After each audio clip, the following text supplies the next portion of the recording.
What is up, YouTube? It's your boy Timon, and today we're going to be installing the RV6 Catless downpipe for my FK8 Type R.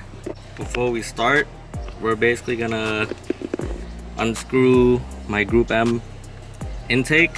So we're going to take these Phillip heads out. We're basically going to take all the bolts to disconnect this part of the pipe and disconnect the MAF sensor. And then we'll do that, and then I'll show you the next part. Alright guys, so we disconnected the MAF sensor and basically took half of the intake off. I think that's all we need to do with my aftermarket intake for now. So now I'm gonna get these 4 10mm bolts out and then go on from there. Alright guys, so basically there's gonna be a clip that holds the rubber tubing right here. So we just took that out. I think there's one right here that was holding that, so we just pulled that out like that. We have it like this for now. I'm pretty sure we can take this out for more room to get more leverage, but we'll probably get to that after we take these 4 10mm bolts out. Alright guys, for the inlet pipe we got those 4 10mm bolts out. Now as you guys can see, if I can find it on here, it's kind of difficult. So do you guys see that bolt right there? That one is a 12mm bolt, and that's the one you're gonna need to take out. It's connected to the inlet pipe to the turbo, so I got that one loose. And then you're gonna have one, I think this one was a 10mm bolt, so you'll have one right here. Then you'll have one that's down there. It's kind of hard to see. Let me see. It's basically like right over there. It's basically connected to this. So you guys see this? If you guys can follow like the diagram of this, you guys can basically see where the 10mm bolts will go in. So we're gonna get that out, and then the inlet pipe should come out. Alright guys, so about 30 minutes to an hour, we finally got the inlet pipe out. So you're gonna need to take out this 10mm, this one, that one, the 2, and then it's basically just 3. So you have that one right here. I think these 2 are 12s. That one right there, that one right there, and then this one on top is a 10. Yeah, so that's how it's gonna look inside basically.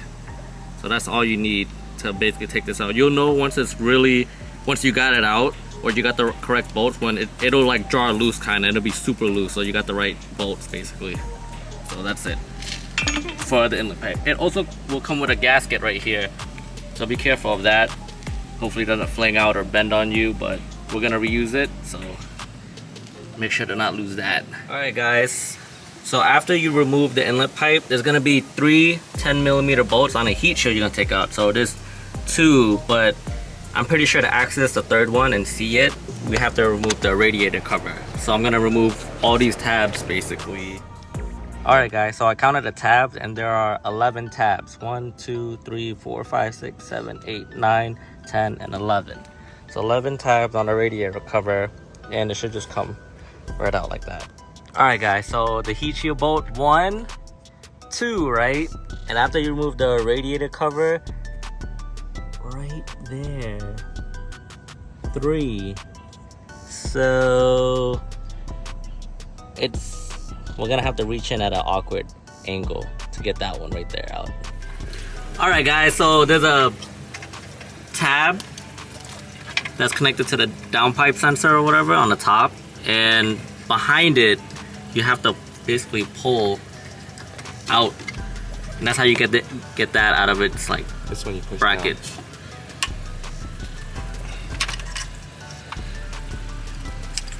So that's basically how you disconnect that. So this right here, what was it, a 10mm bolt? Mm-hmm. It was right up here, and that's what was connected. And you don't want to basically twist this while it's locked in place, because you might break the wires or whatever. There's certain tools for that you gotta use. Yeah, and you also, so for this O2 sensor, you need basically this socket, an O2 socket, and I think Don't use this one. Yeah, don't use this one. This one is okay for the downstream one, I guess you would call it. But this is the one I basically used, or we used. the 3/8, but at 7/8 inch oxygen vacuum socket sensor. So that's the one we used for the top one. But yeah, so now we're gonna get the heat shield out and then spray the downpipe bolts with PB Blaster. Alright guys, so Sam basically got one 14mm bolt. The other one is kind of on there, but we could keep spraying with PB Blaster. We don't have to force it right now, Sam. But we got one out of the 4 already done. You don't have, you're gonna have to extend it, bro. You'll need an extender. The extendo. Alright guys, so we're under the car now, removing the front pipe, connecting to the bottom of the downpipe, and there's gonna be 3 14mm bolts basically. If y'all can see that. So there's the first one right there, which we've already loosened. The second one's gonna be right there. You probably can't. Oh, there it is. Good angle. and then the third one is just right. I think there you guys can't see it because the lighting is terrible, and it's like 7 o'clock right now. Let me see if I can get some good lighting up this. You guys see it now? right there. That's the third one. Nice. So yeah, so we're gonna get those out and then continue the process. Alright guys, so we got all the bolts out. I think one of the studs might have, I don't even know if this is normal or not. So that's another problem, because the other one came out fine. The other nut came off the stud just fine.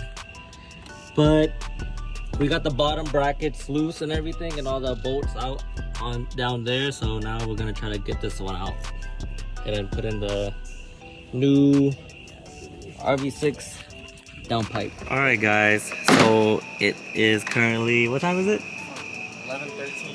11:13 p.m. We started at around 4 p.m. We ran into some difficulties.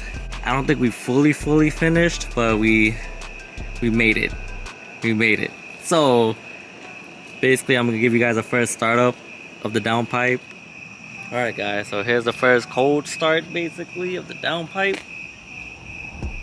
It's good.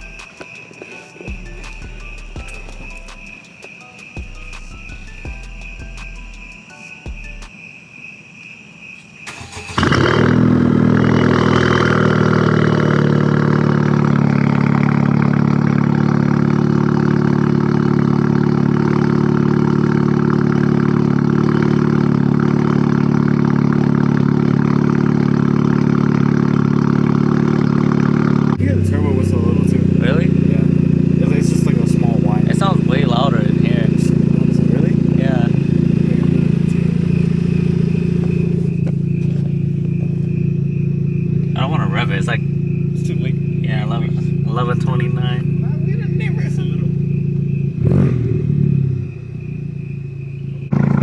Oh yeah, that's loud. That's idle too. It's titanium, but ain't stainless steel.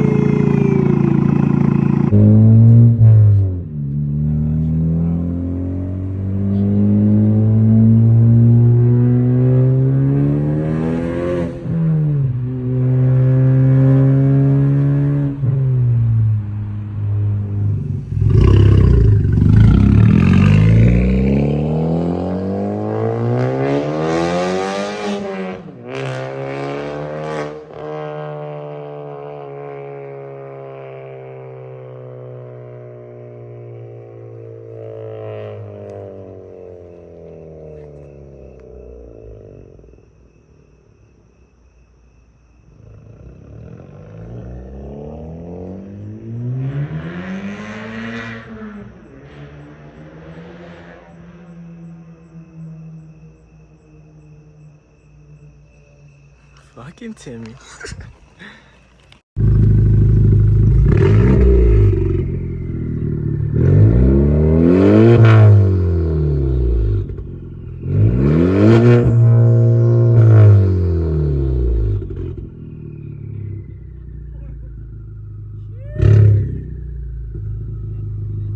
Oh, this is just gonna be a small disclaimer on the video.